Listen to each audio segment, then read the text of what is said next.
The team from Brazil dominated in their FIFA Women's World Cup debut today, taking down Panama 4-0.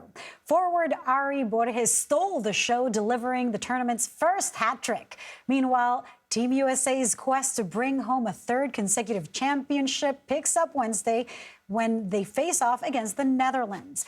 This will be a rematch of 2019, as you might remember. That was the World Cup final. Lisa Carlin joins us now. She's an analyst for CBS Sports Golazo Network. All right, there have already been 1.5 million tickets sold, which is on pace to smash the record. What does that tell us about finally the appetite for women's soccer on the global stage? Finally is right. It means that it's been elevated. You look at this World Cup, it's the biggest one there's ever been with 32 nations, 8 debutante teams, and there's more funding, not enough still, but more funding going into these national team programs across the globe. And there's more appetite for these teams to do well and to succeed. So not only are the ticket sales being sold out, but the people that are watching and viewing and tuning in. And it's not just for the United States. It's for all of these other nations. You mentioned Brazil at the top of this. That's a huge one that a lot of people are watching. The game is growing. The game is growing. Good to hear. Okay, so the large majority of games, including all three today, have been shutouts. For those who don't follow football, let's call it soccer for people here in the U.S., and don't understand that sometimes in some magnificent sports, you don't need a whole lot of scoring. Talk to us about the context of this. What do you make of the lack of scoring?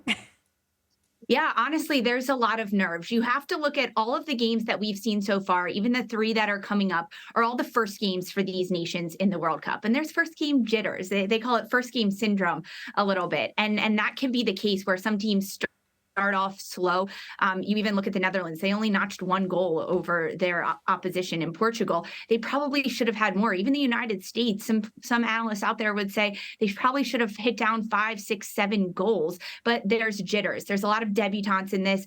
And when you get to the world stage at the World Cup, it is so much harder to execute than you can imagine. There's been a lot of rain in these games as well, being played in Australia and New Zealand. A lot of different factors that come into play. And there's just a power for these nations that are playing in their first World Cup to go out and give their very best to their opposition.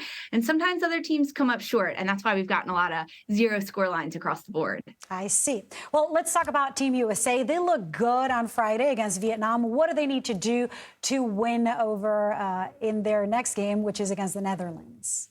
The U.S. has to finish their chances. There were way too many opportunities in their first match against Vietnam that they just didn't put away and didn't find the back of the net. There was 1 or 2 that hit off the post and the crossbar.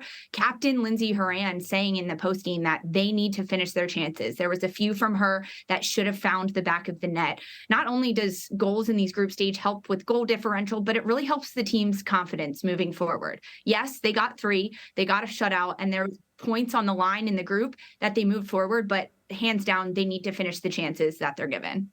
All right, Lisa Carlin from Golazo Network. Thank you.